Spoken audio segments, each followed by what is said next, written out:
What's good, YouTube? It's Brazy Plays here with our first episode of the series NBA 2K26 My Team. So I just got the game. I know I'm a little late, but we're starting our series where we basically are just gonna play the game, grind. Not gonna spend. It's not gonna be a no money spent series because if there is a pro pass that I've deemed valuable enough to buy, that's something that we will pick up. It's kind of something that I think will relate to most people that play my team, where you're not a no money spent player, but you also aren't dropping hundreds of dollars on this game. So basically, if there's a pro pass, kind of like Season 8 last year, where you spend $10 and you get all the rewards on the way, as well as a point guard eligible Dr. J compared to a shooting guard.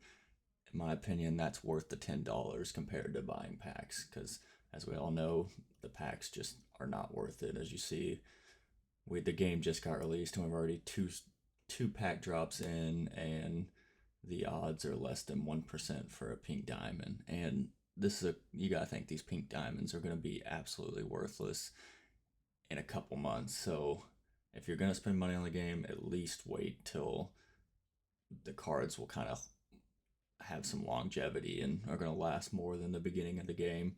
I would not recommend spending hundreds of dollars right now just to have the best team. I know there's a $10,000 reward for King of the Court, but it's something you got to ask yourself, even with the best team, am I going to win? I know for myself, when you compare me to the guys like Ty Debo and Ebans, you can give me the best team in the game and they can have an amethyst squad and they're most likely going to beat me. And I think that's a reality you got to live with.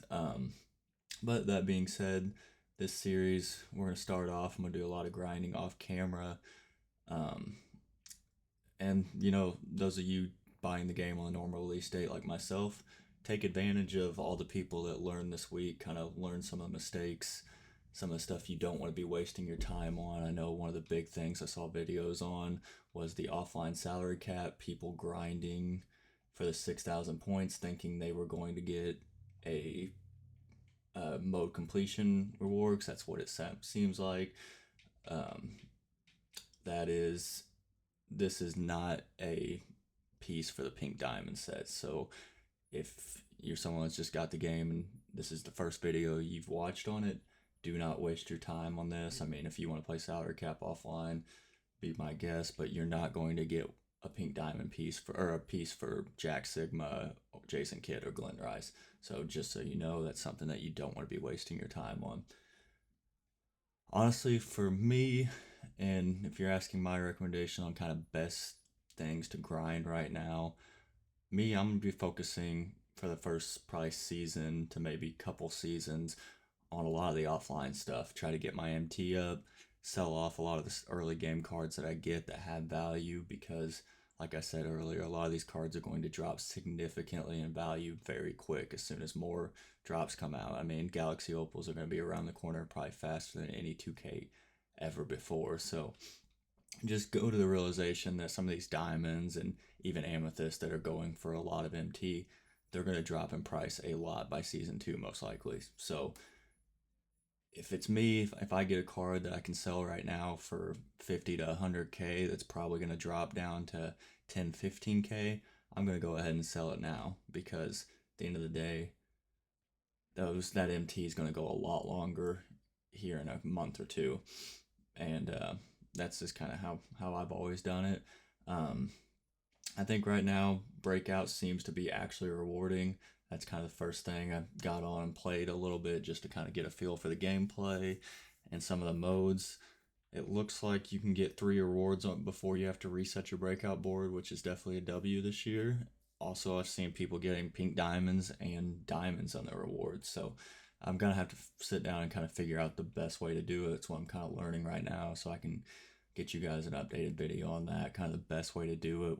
If the difficulty matters, I'm doing it on rookie right now just to see if there's any advantage for doing it on the higher difficulties. So I'll kind of test this out tonight and tomorrow and see if I can get you a video for the best kind of way to grind right now. But other than that, obviously domination's actually very rewarding this year. You get a ton of MT. as well as this Pascal Siakam, which at this point in the game is a very good card, even though he's a smaller power forward. Right now, being able to get a diamond in the game at this point is a huge W. I also think the pro pass, or not the pro pass, but the level 40 Clay Thompson, that's a W reward for the first season. A lot of rewards, even if you don't buy the pro pass along the way. It's obviously Sam Cassell, if you can get him through the Ascension picks, not a bad starting point guard or backup point guard, depending on what point you are at in the game. Steven Adams, another decent option, especially for offline play. Guy that's going to be able to get you rebounds.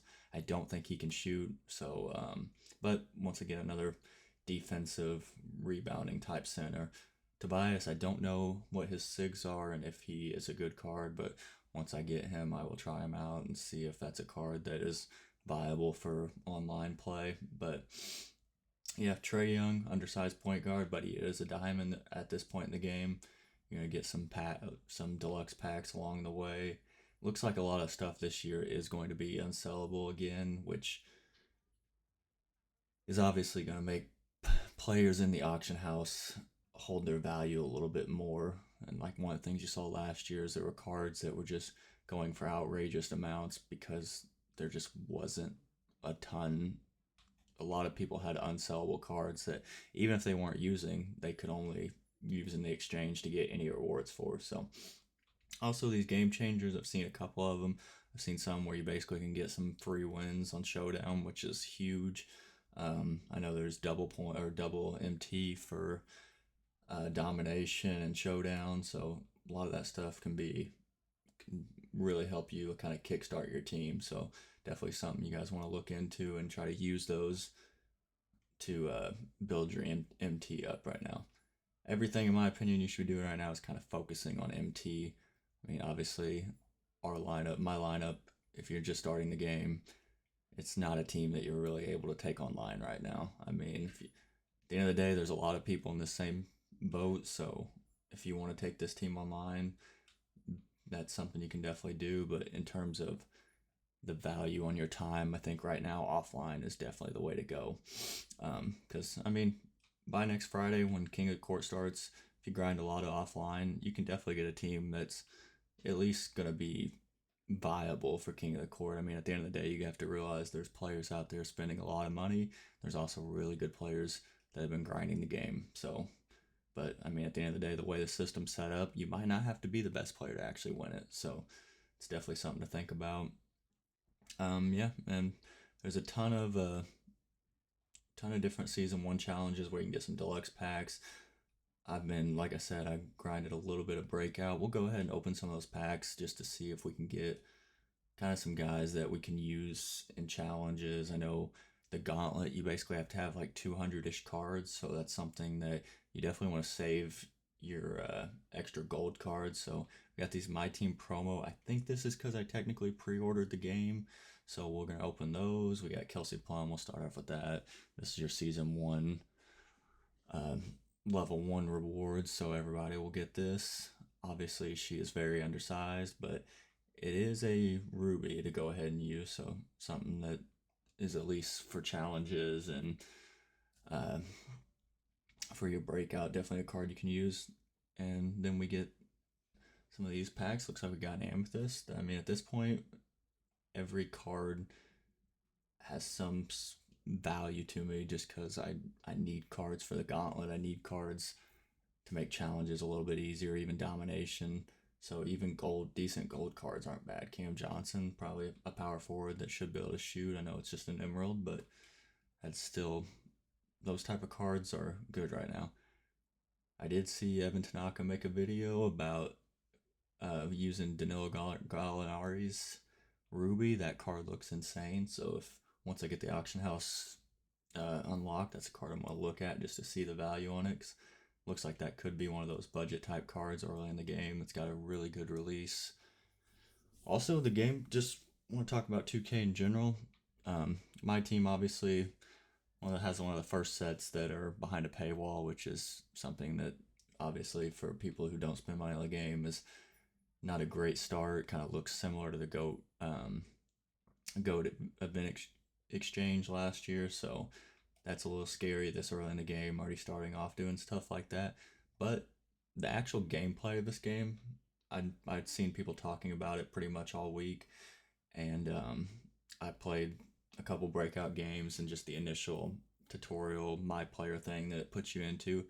The shooting feels amazing. The offense, it feels like the offense is going to be back this year, which is awesome. I think that's something that a lot of people that play 2K wanted for a long time. The rhythm shooting, I mean, it definitely feels almost almost overpowered, but in a good way. I mean, you only have to green the tempo, which is awesome. I've been shooting with a meter on. I'll be turning that off probably shortly, but kind of just getting a feel for the game. The game plays fast. I know they turned the game speed up.